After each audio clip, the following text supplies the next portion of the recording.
Video लाने में थोड़ा देर हो गया, इसके लिए क्षमा चाहूंगा दोस्तों, लेकिन आज की इस वीडियो में गजब के टॉपिक लेकर के आया हूं दोस्तों। चैप्टर का बिल्कुल अब चिंता छोड़ दीजिए दोस्तों, अब मेरी जिम्मेदारी है कि ये चैप्टर आपके एकदम खोपड़ी में, एकदम आपके दिमाग में फिट हो जाए दोस्तों, ताकि इसे रिवीजन भी करने की जरूरत ना पड़े, देखते ही क्वेश्चंस का जवाब दे सको। एक आराम से कहानी की तरह के पॉइंट तैयार हो जाएगा दोस्तों। एक बात दोस्तों कि अगर वीडियो आपको पसंद आ जाए तो लाइक करिएगा और कमेंट करके बताइएगा कि वीडियो कैसा लगा, और प्लीज हर एक लोग कम से कम 3 दोस्तों तक जरूर इस वीडियो को शेयर करें। तो बिना देर के आइए शुरुआत करते हैं। आप दोस्तों जब इस चैप्टर को पढ़ते होंगे तो इसका इस्तेमाल बहुत ज्यादा होता है और आपके दिमाग में आता होगा कि एक्चुअली में है क्या, ये बना कैसे, आता कैसे है। ठीक है, इसका यूपीएससी वगैरह सब चीज सीख लेते हैं, लेकिन इसके बारे में बढ़िया डिटेल से नहीं समझ पाते। दोस्तों जो बता रहा हूं एक एक पॉइंट समझते हैं तो समझ लीजिए कि इस वीडियो को देखने के बाद दोबारा आप इस चैप्टर पे उतना ज्यादा ध्यान देने की जरूरत नहीं पड़ेगी, मैं गारंटी के साथ कहता हूं। तो करना क्या है, यहां तक पहुंचने के लिए आपको क्या करना होगा, पहले लवड़ को समझना पड़ेगा। साधारण लवड़ क्या है, द्विक लवड़ क्या है, यानी डबल सॉल्ट क्या है। डबल सॉल्ट समझेंगे तब जाकर के इसे समझ पाएंगे। समझ आई मेरी बातें? तो आइए शुरुआत करते हैं। साधारण लवण होता क्या है दोस्तों, देखिए आपने 10th में पढ़ा होगा,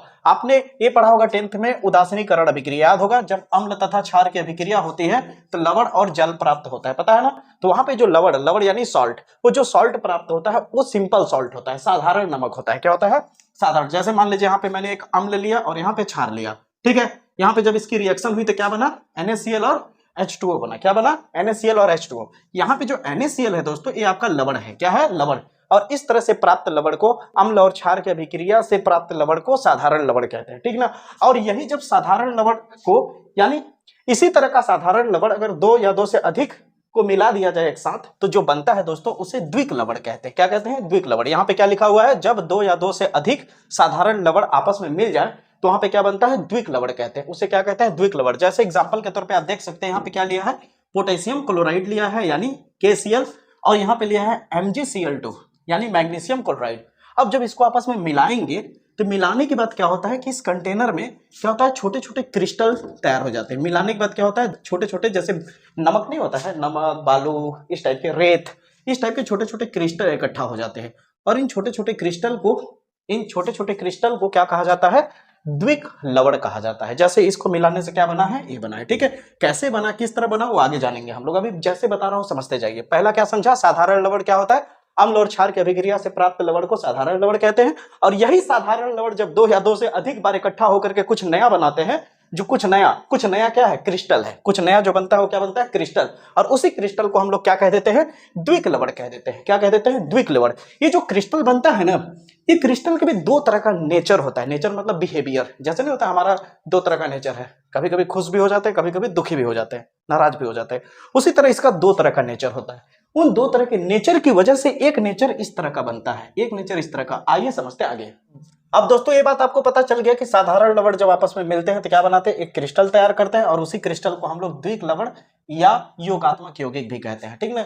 द्विक लवण भी कह सकते हो, योगात्मक यौगिक भी कह सकते हो। अभी मैंने कहा कि ये जो बनता है क्रिस्टल, ये क्रिस्टल 2 तरह का नेचर शो करता है। कितने तरह का नेचर? 2 तरह का नेचर। अब ध्यान से समझना, जैसे जब यहां तक ये क्रिस्टल बन जाता है तो हम इसे चेक करने के लिए, टेस्ट करने के लिए कि सही में द्विक लवण अच्छा वाला है या फिर संकुल वाला है। संकुल यानी इस तरह का, कॉम्प्लेक्स की तरह है।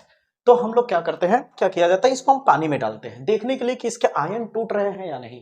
जैसे अगर आप नोटिस किए होंगे कि आप कभी भी पानी में अगर क्या कहते हैं, नमक डाल दें, NaCl, ठीक ना, तो पानी के नमक जो होता है किसमें टूट जाता है, Na+ और Cl- में। तो हम यहाँ चेक कर रहे हैं कि अगर इसको मैं क्रिस्टल को पानी में डाल दूं, ठीक है, तो यहाँ पे जितने भी आयन है क्या वो पूरा टूट जा रहे हैं या नहीं।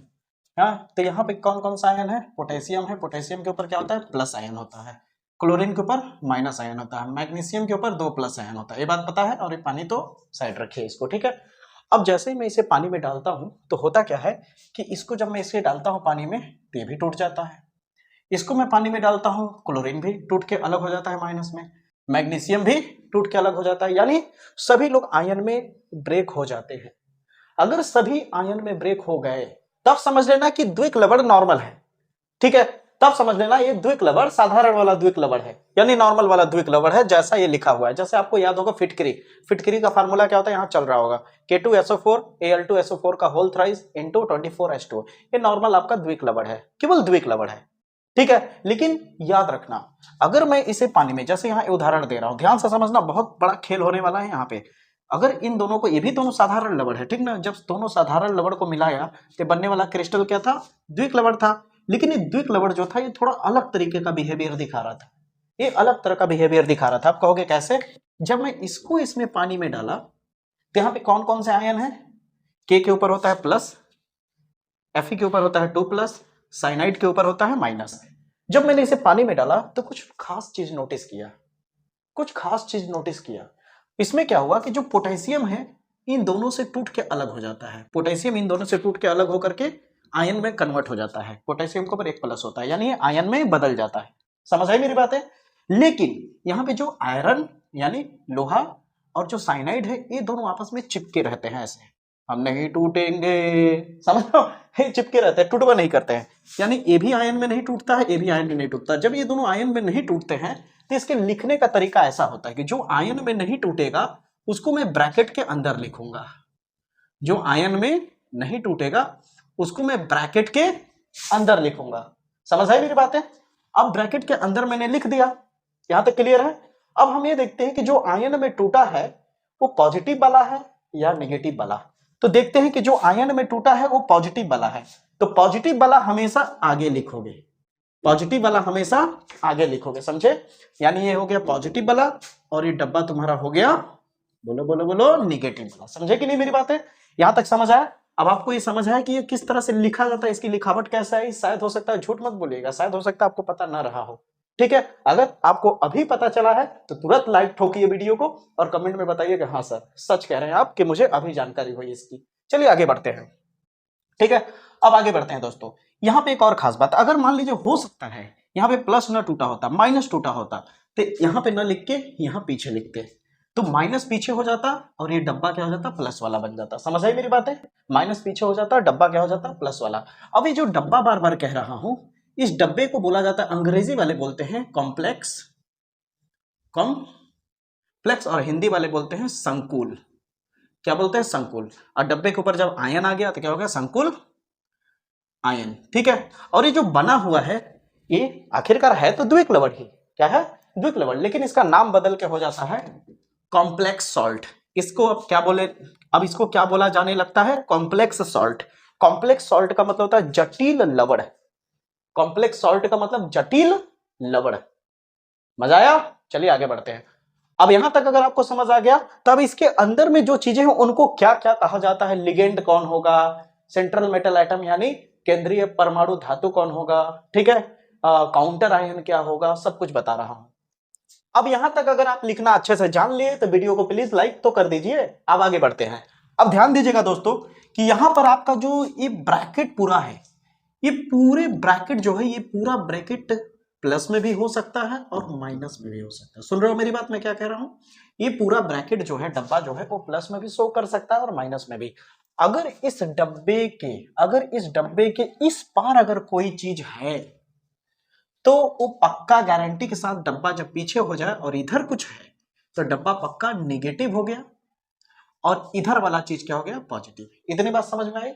अगर हो सके डब्बा इस पार हो और कोई बाहर में इस तरह हो, इस तरह बाहर में कुछ, यहां कुछ नहीं है, इस बार बाहर कौन है, ए है, तो इधर वाला जो बाहर में रहेगा वो नेगेटिव होगा और डब्बा क्या हो जाएगा, पॉजिटिव हो जाएगा। क्या हो जाएगा, पॉजिटिव। और इस डब्बे को क्या बोलते हैं, कॉम्प्लेक्स कहते हैं अंग्रेजी में, और हिंदी में कहते हैं संकुल।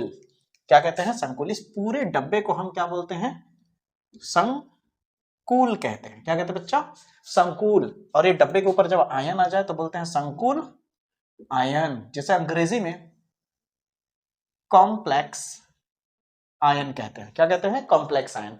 अब ध्यान से समझना, और ये जो बाहर में आयन है ये भी तो एक आयन ही है ना, ये भी तो आयन है, तो इसे काउंटर आयन कहते हैं। क्या बोलते हैं बच्चा, काउंटर आयन। ठीक है, क्या बोलते हैं, काउंटर आयन। हिंदी में भी काउंटर आयन ही कहेंगे। क्या कहेंगे, काउंटर आयन। अब यहां तक समझ में आ गया होगा। अब देखो ध्यान से समझना, वही चीज यहां भी होगा, ये आपका हो जाएगा कॉम्प्लेक्स आयन और ये हो जाएगा काउंटर आयन। ठीक है, यहां तक समझ आ गया। अब इसके बाद समझिए, ये जो आपको इस डब्बे के, ये जो डब्बा आपका बना है जिसपे मैं चला रहा हूं, दिख रहा है, ये जो ब्रैकेट है, इस ब्रैकेट के जस्ट बाद जो आपको दिखेगा वो हर बार धातु होगा। क्या होगा, धातु। धातु होना अनिवार्य है, यहां हर हालत में धातु ही होगा। क्या होगा, धातु। और इस धातु को बोलेंगे केंद्रक,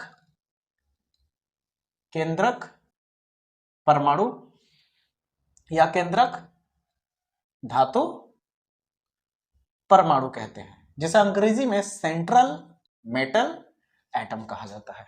समझे? अब इस वाले को छोड़ करके इस डब्बे के जस्ट बाद जो मिलेगा वो तुम्हारा सेंट्रल मेटल एटम होगा, और इसको बस हम छोड़ दें, इसको मूंद लें। अब बाकी डब्बे के अंदर जो बचेगा, बाकी डब्बे के अंदर जो बचेगा वो आपका लिगेंड होगा। क्या होगा? लिगेंड होगा। क्या होगा दोस्तों? लिगेंड। अब लिगेंड के बारे में समझाऊंगा, चिंता मत करिए। अब लिगेंड की ही बारी आ रही है। लिगेंड क्या है, लिगेंड का प्रकार क्या होता है, एक दंती क्या होता है, द्विदंती लिगेंड क्या होता है, यानी बाइडेंटेड, मोनोडेंटेड, ट्राइडेंटेड लिगेंड क्या होता है। समझ आई मेरी बातें? सब कुछ बताऊंगा, फिर उसके बाद आएंगे आईयूपीएसी नेमिंग पे। ठीक है दोस्तों, तो ध्यान से समझना। तो यहां पे हमारा बाकी जो बचेगा वो लिगेंड होगा। क्या होगा? लिगेंड। अब आप कहेंगे केवल एक ही ठो रहता है क्या? नहीं भाई, जैसे यहां पे देखो, ये इस ब्रैकेट के जस्ट शुरू में जो मिला कोबाल्ट है ना, तो ये जो शुरू मिला ये तो हो गया तुम्हारा सेंट्रल मेटल एटम, जिसे हिंदी में केंद्रक परमाणु धातु या केंद्रक धातु परमाणु कहते हो। अब देखो यहाँ पे एक लोग है, इसके बाद ये भी है, ये भी है, तो ये सारा क्या हो गया? लिगेंड हो गया। क्या हो गया? लिगेंड हो गया। अब बताइए, समझ आया यहां तक? अगर यहां तक समझ आ गया तो अब चलते हैं लिगेंड की तरफ कि लिगेंड होता क्या है। समझ लेते हैं कि लिगेंड एक्चुअली में है क्या, वो करता क्या है, फिर समझते हैं लिगेंड के कितने प्रकार हो सकते हैं। ठीक है, तो ध्यान से समझिए। लिगेंड जो होता है, लिगेंड का मोटा मोटी तौर पे देखा जाए तो उसका काम होता है इलेक्ट्रॉन देना।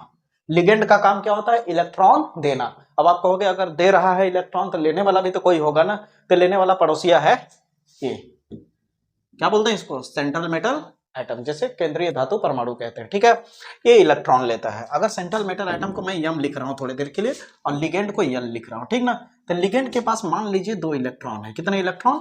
2 इलेक्ट्रॉन। ठीक ना, तो ये करेगा क्या? अपना खुद का इलेक्ट्रॉन, दिख रहा है आपको, अपना एक खुद का इलेक्ट्रॉन इसको दे देगा। किसको?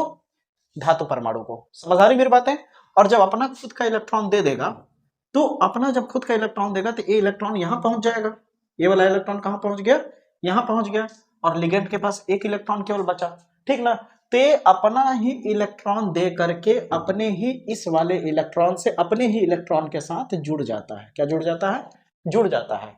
जब कोई लिगेंड अपना खुद का इलेक्ट्रॉन दे करके खुद के ही इलेक्ट्रॉन के साथ जब जुड़ता है तो उस दौरान यहाँ पे ऐसे तीर बनाया जाता है, ऐसे करके तीर। समझ आ रही मेरी बातें? जैसे अगर आप ये देखो, कोबाल्ट के पास क्या है? NH3 क्या है? एमीन है। एमीन कहते हैं, अमोनिया है, लेकिन यहाँ पे जब आप आईयूपीएसी नेमिंग करोगे तो इसके जगह पे क्या लिखोगे? एमीन लिखोगे। क्या लिखोगे? एमीन। सब बताऊंगा, चिंता मत करो।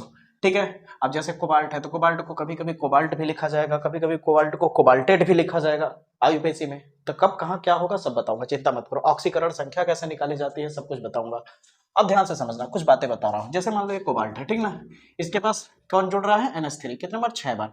तो वो जब जुड़ेगा तो आप देखे होगे बुक में कुछ इस तरह से तीर बना होता है। हाँ या ना में जवाब चाहिए, सच सच बोलना। बना होता है कि नहीं? इस तरह से, इस तरह से। हाँ या ना में जवाब चाहिए, बोल दो यार, बनता है। इस तरह से बना होता है तीर। क्लियर हो रहा है मेरी बातें? इस तरह से तीर बना होता है दोस्तों। अगर इस तरह से तीर बना होता है, अगर इस तरह से तीर बना होता है NH3, तो तीर अंदर की तरफ ही क्यों है? ये तीर इस कोबाल्ट से बाहर की तरफ ऐसे तीर क्यों नहीं है? क्योंकि कोबाल्ट इलेक्ट्रॉन थोड़ी दे रहा है, इलेक्ट्रॉन ये लोग दे रहे हैं जुड़ने के लिए। अमोनिया के पास अगर देखो तो लोन पेयर इलेक्ट्रॉन होता है कि नहीं? और लोन पेयर इलेक्ट्रॉन में क्या करता है, जब ये मेटल के साथ जुड़ता है, किसके साथ? धातु के साथ, केंद्रक परमाणु धातु के साथ, अपना खुद का एक इलेक्ट्रॉन दे देता है, और देने के बाद खुद के ही इलेक्ट्रॉन के साथ जुड़ जाता है। तो इस तरह के प्रोसेस को ही लिगेंड कहते हैं। समझ आई मेरी बात है? इस तरह के प्रोसेस को ही लिगेंड कहते हैं। और लिगेंड जो है वो एक तरह के नहीं है ना, लिगेंड कई तरह के है ना। तो आओ समझते हैं। अब दोस्तों हम लिगेंड के प्रकार को समझ लेते हैं, जिसमें हम लोग डेंटिसिटी के आधार पर यानी संयोजकता के आधार पर लिगेंड के प्रकार को समझेंगे। कहने का मतलब क्या है, लिगेंड देखिए कई तरह के होते हैं। एक दंती लिगेंड हो सकता है, द्विदंती लिगेंड हो सकता है, त्रिदंती लिगेंड हो सकता है, उभयदंती लिगेंड हो सकता है, या फिर आपका उदासीनीकरण लिगेंड हो सकता है, धन आयनिक यानी कैटायन वाला लिगेंड हो सकता है, ऋण आयन वाला लिगेंड हो सकता है। तो क्या प्रोसेस है समझिए थोड़ा। सबसे पहले समझिए एक दंती लिगेंड का मतलब क्या है। एक दंती का मतलब होता है, जैसे देखिए कोई मान लीजिए एक लिगेंड है, ठीक ना, और ये क्या है? सेंट्रल मेटल एटम है। अगर ये लिगेंड इसके पास इलेक्ट्रॉन दे के जुड़ रहा है, और केवल एक ही बार प्रोसेस हो रहा है, यानी केवल एक ही बार जुड़ रहा है। कितने बार? केवल एक ही बार, तो उसे कहते हैं एक दंती लिगेंड। यहां पे लिखा है ना, जब केवल एक तरफ से वो जुड़े, यानी केवल एक बार ही जुड़े, तरफ हटा दीजिए, जब वो एक ही बार केवल जुड़े, केवल एक ही बार जुड़ने को बोलते हैं समन्वय। समन्वय का मतलब होता है कोऑर्डिनेशन करना, ठीक ना। जब लिगेंड सेंट्रल मेटल आइटम के साथ कोऑर्डिनेट होता है, यानी जब जुड़ता है, समन्वय होता है, तो उस दौरान क्या होता है दोस्तों कि देखा जाता है कि वो कितने तरफ से जुड़ रहा है। एक अकेला लिगेंड कितने तरफ से जुड़ रहा है, तो आप कहोगे कि जैसे अगर एक अकेला लिगेंड केवल एक बार जुड़ रहा है तो उसे कहते हैं एक दंती लिगेंड। और ऐसा प्रोसेस 3 जगह पे देखा गया, उदासीनीकरण वाले अणु में भी देखा गया। जैसे देखो पानी है, पानी पे कोई आवेश है, पानी में H2O है, पानी पर कोई आवेश होता है? नहीं ना, कोई आवेश नहीं होता, जीरो आवेश होता है, ठीक ना। तो इसकी संयोजकता संख्या कितनी है? 0 है। अब अमोनिया ले लो, अमोनिया NH3, NH3 पे कोई प्लस चार्ज या माइनस चार्ज होता है? नहीं ना, केवल लोन पेयर होता है। तो जब लोन पेयर हो, जैसे यहाँ पे लोन पेयर है लेकिन प्लस माइनस चार्ज कहीं दिख रहा है? नहीं ना, तो इसकी संयोजकता कितनी है? 0।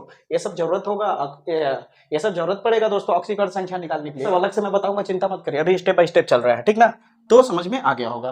तो एक दंती लिगेंड में कौन कौन है? जैसे आपका उदासीनीकरण हो गया, ये हो गया, धन आयन वाला हो गया, ये ऋण आयन वाले काफी सारे जो आपको दिख रहे हैं, ठीक ना, ये सारे क्या है? एक दंती लिगेंड है। अब द्विदंती लिगेंड क्या होता है? द्विदंती लिगेंड का मतलब होता है जब एक ही लिगेंड, एक ही मतलब एक अकेला, जैसे मैं हूं अकेला, मान लो एक तरह से मैं लिगेंड हूं, ठीक ना। मान लो मैं क्या हूं, मान लो क्या है, मैं लिगेंड हूं, और ये क्या है? मेरे हाथ में जो छड़ी देख रहे हो, ये समझ लो सेंट्रल मेटल आइटम है, ठीक ना। तो मेरा टकले से एक इलेक्ट्रॉन निकल करके इसके पास जा रहा है जुड़ने, अब मेरे एक पेट में से एक इलेक्ट्रॉन निकल के जा रहा है जुड़ने, यानी टकले से भी निकल के जुड़ गया यहां से, पेट में से भी निकल के यहां से जुड़ गया, यानी मेरे में से ही 2 लोग जाके जुड़ गए, इधरों से जुड़ गया, इधरों से जुड़ गया। तो मैं अकेला हूं ना, मैं लिगेंड जो हूं अकेला हूं ना, लेकिन मेरे अकेले लिगेंड से 2 तरफ से जुड़ गया, मेरे अकेले ही लिगेंड से 2 तरफ से जुड़ गया। एक टकले से निकल के इलेक्ट्रॉन जुड़ गया और एक पेटे में से निकल करके इलेक्ट्रॉन जुड़ गया। मजाक में समझा रहा हूं, समझ लो, ठीक है। यानी एक ही लिगेंड 2 बार जुड़ गया इसके साथ, तो इसे कहते हैं द्विदंती लिगेंड, ठीक ना। क्या बोलते हैं? द्विदंती लिगेंड। एक ही अकेला लिगेंड किसी सेंट्रल मेटल आइटम के साथ जुड़ जाए तो उसे कहते हैं द्विदंती लिगेंड कहते हैं, ठीक ना। जैसे उदाहरण के तौर पे मैंने ईएन लिया, इसका बहुत जिक्र होगा, ठीक ना, जिसे हम लोग एथिलीन डाइएमीन कहते हैं, ठीक ना। अगर इसका जब मैं आईयूपीएसी नेमिंग में लिखूंगा तो इसको ना लिख के इसको लिखूंगा एथेन 1,2 डाइएमीन, ठीक है। यहाँ पे करके भी दिखा देता हूँ आईयूपीएसी ये कैसे आया, चिंता मत करिए, ठीक ना। तो ये तो इसका शॉर्ट फॉर्म है, ये शॉर्ट फॉर्म में लिखते हैं, लेकिन इसका पूरा फार्मूला कौन है? ए है। इसका पूरा फार्मूला कौन है? ए है। CH2 सामने NH2, सामने NH2, N के ऊपर कितना लेंगे?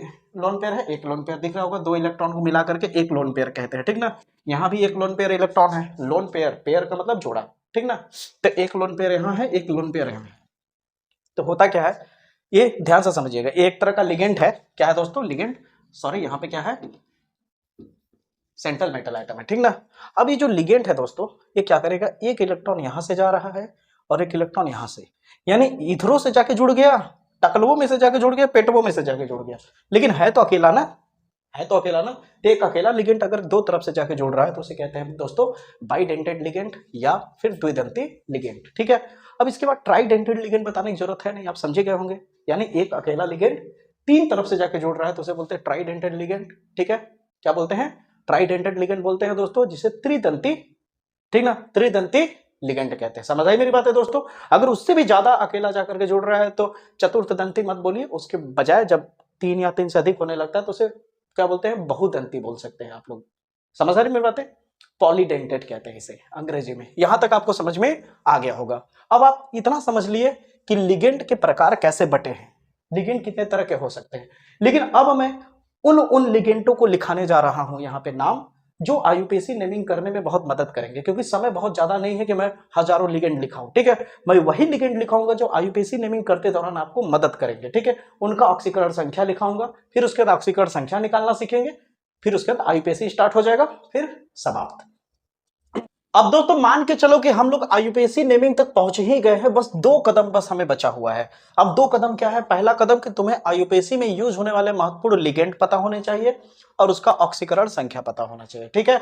और दूसरा, ऑक्सीकरण संख्या निकालने आना चाहिए, ठीक है। अगर इतना आपको आ जाता है तो इसके बाद आपको आईयूपीएसी में 5 से 6 मिनट के अंदर क्लियर कर दूंगा। मैं लिख के दे सकता हूँ स्टाम्प पेपर पे दोस्तों, मजा जरूर आएगा। आइए स्टार्ट करते हैं। अब दोस्तों आपको क्या क्या लिगेंड ध्यान में रखना है, ध्यान से समझिए। अब आप रटिए मत, आईयूपीएसी करते करते आपको समझ में आ जाएगा, ठीक है ना, भरोसा रखिए मेरे पे। तो कुछ इंपॉर्टेंट लिगेंड जान लीजिए। जैसे सबसे ज्यादा आईयूपीएसी में NH3 इस्तेमाल होगा, जिससे आईयूपीएसी जब आप लिखेंगे इस तरह का कोऑर्डिनेट आईयूपीएसी, तो वहां पे आप अमोनिया नहीं लिखेंगे, एमीन लिखेंगे। क्या लिखेंगे? एमीन। और जब आईयूपीएसी में एमीन लिखेंगे तो आधा म जरूर लगाइएगा, एमीन, एमीन। इस पे कोई चार्ज है नहीं, पता ही है, बता ही चुका हूं शुरू में, इसलिए इसका ऑक्सीकरण संख्या निकालते समय इसको हटा के क्या रखेंगे? 0 रखेंगे, ठीक है। पानी पता ही है, इस पे न्यूट्रल होता है, कोई चार्ज नहीं होता है। पानी को एक्वा लिखेंगे, आईयूपीएसी लिखते समय क्या लिखेंगे? पानी के जगह पे लिगेंड का नाम एक्वा रखेंगे, और इसको हटा के जब ऑक्सीकरण संख्या के लिए 0 रखेंगे, ठीक है। उसी तरह काफी सारा है, आप देख लीजिए, ठीक है। अब बात करते हैं कि ऑक्सीकरण संख्या निकाला किसका जाए। तो सबसे पहले ये समझ लीजिए कि ऑक्सीकरण संख्या निकालते किसका है। हमेशा ऑक्सीकरण संख्या आल्वेज इसका निकाला जाता है, किसका? केंद्रीय परमाणु धातु का, सेंट्रल मेटल एटम का। और जिसका ऑक्सीकरण संख्या निकाला जाता है उसको आप नीचे में हर बार x लिखोगे। क्या लिखोगे? x। इतना लिख लिए। जब इसकी बारी खत्म हो जाएगी लिखने की, फिर लगा दोगे प्लस, इतना कर लोगे। फिर उसके बाद इसकी बारी आएगी NH3 की, तो NH3 के ब्रैकेट के बाहर कितना संख्या है? 3। NH3 कितने बार है? 3 बार। NH3 कितने बार है? 3 बार, तो 3 लिखिए, फिर गुणा का चिन्ह लगाइए। अब NH3 का ऑक्सीकरण संख्या कितना होता है? 0, तो यहाँ पे लिख दीजिए 0। हो गया इसका काम, फिर लगा दीजिए प्लस। अब बारी किसकी है? Cl3 की, तो Cl कितने बार है? 3 बार, तो फिर लिखिए 3, फिर गुणा का चिन्ह लगाइए। अब क्लोरीन के ऊपर कितना चार्ज है? क्लोरीन के ऊपर चार्ज होता है -1, ठीक है, तो यहाँ पे लिख दीजिए -1, ठीक है। अब आपका बराबर करिएगा, जब ये पूरा खत्म हो जाए तो लिखिएगा बराबर का चिन्ह, इतना कर लेंगे। उसके बाद थोड़ा सा ध्यान से सुनिए, ये जो डब्बा बना हुआ है, एक बार थोड़ा सा निहार लीजिएगा, देख लीजिएगा तनी कि डब्बा के ऊपर कुछ लटक तो नहीं रहा है, प्लस माइनस। अगर इस डब्बे के ऊपर कुछ नहीं दिख रहा है तो 0 लिख दीजिएगा।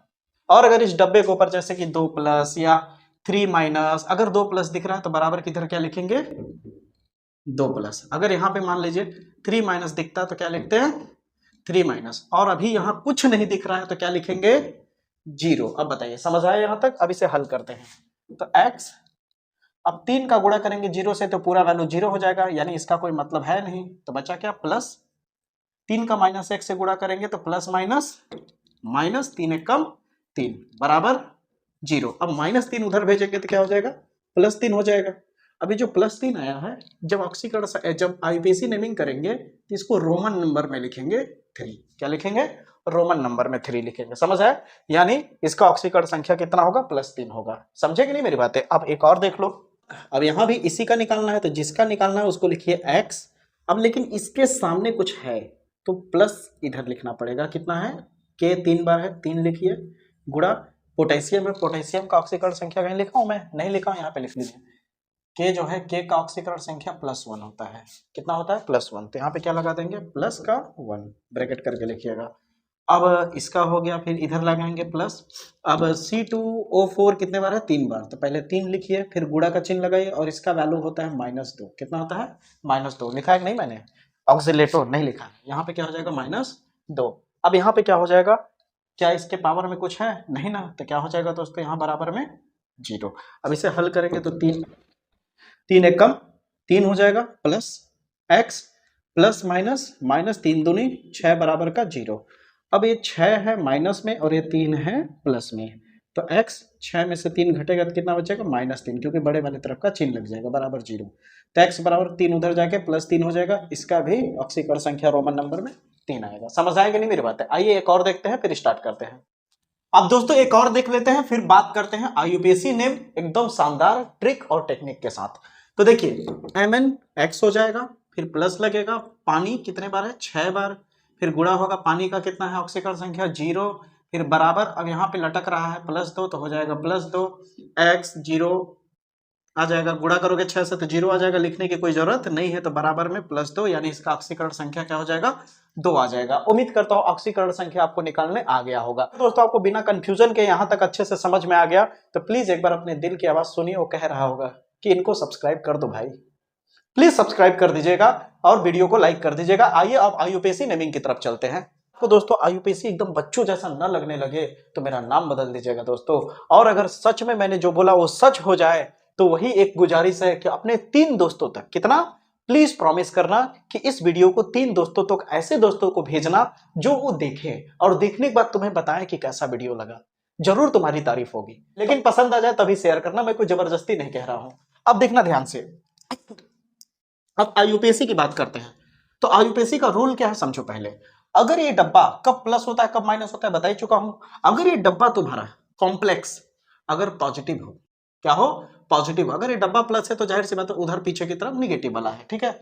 अगर इस तरह का आईयूपीएसी मिलता है, दोनों तरह का बताऊंगा, डब्बा पॉजिटिव होगा तब और डब्बा नेगेटिव होगा तब, दोनों वाला आईयूपीएसी मैं बताऊंगा, चिंता मत करिए। पहले पॉजिटिव वाला समझिए, यानी ट्रिक 1 यूज हो रहा है, ठीक है, ध्यान से समझिएगा। अगर हम, ध्यान से समझना, अगर हम दोस्तों, अगर दोस्तों डब्बा पॉजिटिव हो तो इस रूल का इस्तेमाल करोगे। अब ये रूल क्या कह रहा है, अब ये रूल क्या कह रहा है, ध्यान से समझो। कह रहा है कि सबसे पहले पहले नंबर पे किसको, लिगेंड को लिखोगे और संख्या के साथ लिखोगे। किसके साथ, संख्या के साथ, संख्या के साथ लिखना होगा। अब इसमें लिगेंड क्या है, लिगेंड पहचानने का तरीका बता ही चुका हूं मैं आपको, याद होगा कि इसको छोड़ दे तो बाकी जो डब्बे के अंदर दिख रहा है वो क्या है, लिगेंड है। तो लिगेंड कौन है, ये क्या है आपका लिगेंड, क्या है दोस्तों, लिगेंड। तो NH3, NH3 को बोलते हैं एमीन। बोला था ना मैंने कि जब आईयूपीएसी नेम लिखोगे तो NH3 को एमीन नाम से जानोगे, ठीक है। लेकिन उससे पहले तुम्हें क्या लिखना होगा, संख्या लिखना होगा। तो NH3 कितने बार है, 6 बार है, तो 6 को बोला जाता है हेक्सा, पता होगा ये बात, हेक्सा। फिर क्या हो जाएगा, एमीन, क्या हो जाएगा, एमीन लिखना, एमीन मत लिखना, एमीन, समझ आया, हेक्सा एमीन। अब हमने यहां तक कर लिया पहला काम। फिर उसके बाद कह रहा है सेंट्रल मेटल एटम, यानी केंद्रीय धातु परमाणु जो है आपका, उसका नाम लिखना है। लेकिन याद रखना, जब ये डब्बा पॉजिटिव हो तो केंद्रीय धातु परमाणु का जब तुम नाम लिखना तो साधारण यानी सिंपल नाम लिखना, जो है वो है। जैसे पीरियोडिक टेबल में देखा होगा ना, 118 पीरियोडिक टेबल जो है 10th क्लास से पढ़ते आ रहे हो, कि अगर मेरे को क्लोरीन को क्लोरीन ना बोलेंगे, कोबाल्ट है तो कोबाल्ट को कोबाल्ट ही ना बोलोगे, मैग्नीशियम है तो मैग्नीशियम को मैग्नीशियम ही बोलोगे ना, निकिल है तो निकिल को निकिल ही बोलोगे ना, प्लेटिनम है तो प्लेटिनम को प्लेटिनम ही बोलोगे ना। समझ आएगी नहीं मेरी बातें। तो यहां जो नाम है वही लिखोगे, जैसे कोबाल्ट है तो कोबाल्ट को कोबाल्ट ही लिखोगे, तो हेक्सा एमीन को बाल्ट, यहां तक हो गया। इसको पूरा साथ में लिखना है ऐसे, समझ आए, हेक्सा एमीन कोबाल्ट, यहां तक हो गया। अब तुमने सेंट्रल मेटल एटम का नाम लिख लिया, उसके बाद आता है OX का मतलब ऑक्सीकरण संख्या। अब ऑक्सीकरण संख्या मैंने निकालना आपको सिखा दिया है, सिखाया कि नहीं, तो मैं यहां डायरेक्ट लिखूंगा। तो इसकी ऑक्सीकरण संख्या कितनी है, 3 होगी, आप निकाल के चेक कर लेना कितना होगा, 3। अब आप कहोगे कैसे, देखो यहाँ x मानोगे, ये 0 हो जाएगा पूरा, और यहाँ -3 है, -3 उधर जाएगा तो +3 हो जाएगा, ठीक है, ये 3 हो गया। अब मैं कहां तक पहुंच गया, ऑक्सीकरण संख्या तक पहुंच गया। उसके बाद कह रहा है कि ऋण आयन का नाम लिखना होगा, इसका नाम लिखना होगा, ठीक है। तो ऋण आयन क्या है आपका, ध्यान से समझना, ऋण आयन आपका क्या है, क्लोरीन है, क्लोरीन है, क्या है, क्लोरीन। तो क्लोरीन को जब कभी भी क्लोरीन किसी के साथ जुड़ता है तो क्लोरीन को क्लोराइड कहते हैं, क्या कहते हैं, क्लोराइड, क्या कहेंगे, क्लोराइड। अगर क्लोरीन बाहर है तो क्लोराइड नाम से लिखोगे यहां, और अगर क्लोरीन अंदर घुस गया तो लिगेंड बन जाएगा, और लिगेंड को क्लोराइडो, क्लोराइडो क्या लिखोगे, क्लोराइडो। यहाँ पे देखो बोला भी गया है, हेलो लिखो या हेलाइडो, डो आ रहा है कि नहीं। जैसे फ्लोरीन है तो फ्लोराइडो, क्लोराइडो, ब्रोमाइडो, आयोडाइडो, समझ आ मेरी बातें। कब, जब वो अंदर रहे, तो अभी तो अंदर है नहीं फिलहाल। तो क्लोरीन को क्या लिखोगे, क्लोराइड केवल लिखोगे, क्लोराइडो मत लिख देना, ठीक ना। तो क्या हो जाएगा, क्लोराइड। अब यहाँ पे मैंने लिखा था कि संख्या से कोई लेना देना नहीं, तो यहाँ 3 है, तो यहाँ पे 3 को पता है आपको ट्राई कहते हैं, 4 को टेट्रा, 5 को पेंटा, 6 को हेक्सा, तो इसकी संख्या को यहाँ लिखने की जरूरत नहीं है। अब बताइए आईयूपीएसी कंप्लीट हो गया है, मजा आया, भेजोगे ना 3 लोगों को, पक्का, प्रॉमिस। चलो आगे बढ़ते हैं, पक्का ना, चलो तब आगे बढ़ते हैं। अब आइए दोस्तों, इसको अगर आप देखें तो इसका लेवल थोड़ा बढ़ गया है, इसमें अकेला लिगेंड था, यहाँ पे लिगेंडों की संख्या 2 हो गई है, यानी भरमार है लिगेंडों का। तो अब यहाँ पे करेंगे क्या, रूल वही रहेगा, क्यों, क्योंकि अभी भी डब्बा इस तरफ है तो ये पॉजिटिव है, क्योंकि उधर डब्बे के उधर अगर कुछ लिखा हुआ मिल गया तो पक्का इधर डब्बा आ गया, और इधर डब्बा आ गया तो पॉजिटिव हो जाता, बता चुका हूँ शुरू में ही। अब ध्यान से समझिए, तो यहाँ पे सबसे पहले रूल के हिसाब से किसको लिखना होगा, लिगेंड का नाम। तो लिगेंड तो यहाँ पे 2 लोग हैं, एक लिगेंड यहाँ पे है और एक लिगेंड यहाँ पे है। तो अब बारी आती है कि लिगेंडों में सबसे पहले किसे लिखें, CO3 जो होता है कार्बोनेट, तो कार्बोनेट को क्या बोलते हैं, कार्बोनेटो, और यहाँ पे एमीन है। तो अब दिक्कत आ रही है कि कार्बोनेटो को पहले लिखें या एमीन को। अगर इसको अंग्रेजी में कुछ लिखो तो एमीन को कैसे लिखोगे, एमीन इस तरह लिखोगे, और कार्बोनेटो को ऐसे लिखोगे। तो कार्बोनेटों की शुरुआत हो रही है सी से, एमीन की शुरुआत हो रही है ए से। तो अल्फाबेटिकली जो सबसे पहले आए, एबीसीडी में जो सबसे पहले अक्षर आएगा उसे पहले लिखना। तो एमीन में पहले ए आ रहा है, तो ए सबसे पहले आता है एबीसीडी में, इसलिए एमीन पहले लिखेंगे। तो एमीन को पहले लिखोगे तो हो जाएगा एमीन। कितने बार है? 5 बार। तो क्या हो जाएगा? पेंटा, पेंटा एमीन। अब आएगा सेकेंड वाले की, इसे बोलते हैं कार्बोनेट। तो कार्बोनेट, अब लिगेंड बन गया तो क्या हो जाएगा? कार्बोनेट नहीं, कार्बोनेटो हो जाएगा। क्या हो जाएगा? कार्बोनेटो। तो हो जाएगा पेंटा एमीन कार्बोनेटो। इन दोनों का हो गया काम। इसके बाद किसकी बारी आती है? लिगेंड के बाद आती है, ध्यान से समझिएगा, लिगेंड के बाद आती है सेंट्रल मेटल आइटम का नाम CO, कोबाल्ट है। तो क्या हो जाएगा? कोबाल्ट। यहां तक से ठीक है दोस्तों। अब इसका ऑक्सीकरण संख्या लिखोगे तो कितना आ जाएगा? 3 आएगा। ठीक है, 3 ऑक्सीकरण संख्या हो गया। अब उसके बाद किसकी बारी है? बाहर वाला। बाहर वाला क्या है? क्लोरीन है, बाहर में है। तो क्लोराइडो मत लिखना, क्लोराइड केवल लिखना। क्या लिखना? क्लोराइड लिखना। और यहाँ संख्या हो या ना हो उससे कोई मतलब है नहीं, क्योंकि लास्ट में संख्या से कोई लेने देना नहीं है। अब बताइए ट्रिक 1 रिलेटेड पूरी आईयूपीएसी अब आप कर लेंगे या नहीं? बिल्कुल कर लेंगे। तो चलिए लेवल को और बढ़ा करके ट्रिक 2 की तरफ चलते हैं।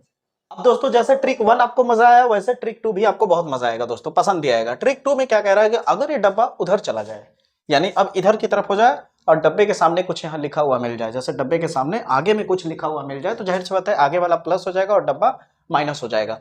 तो जब ये संकुल यानी कॉम्प्लेक्स जो होगा वो माइनस में आ जाएगा, किसमें? एनायन में आ जाएगा, ऋण आयन में आ जाएगा, तो उस दौरान रूल बदल जाएगा। रूल क्या बदलेगा? ध्यान से समझिए। जो डब्बे के पहले है ए, पहले उसका नाम लिखेंगे सबसे फ्रंट में। आईपीएससी करते करते ही सबसे पहले इसको लिखेंगे, ठीक है, और संख्या से कोई लेना देना नहीं होगा। फिर दूसरे नंबर पे किसकी बारी आएगी? लिगेंड की। दूसरे नंबर पे किसको लिखेंगे? लिगेंड को। और लिगेंड में आपको पता है संख्या के साथ लिखेंगे, संख्या का इस्तेमाल करेंगे। फिर उसके बाद आता है सेंट्रल मेटल आइटम। यही सबसे बड़ा खेल है।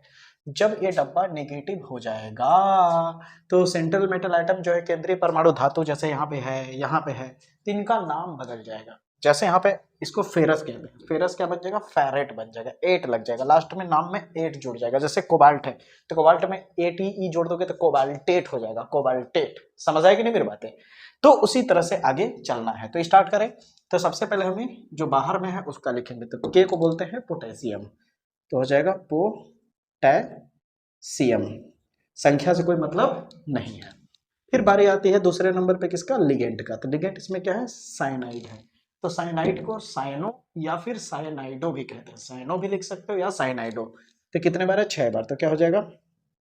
हेक्सा साइनो, साइनाइडो भी लिख सकते हो, मैं साइनो लिख रहा हूं, ठीक ना।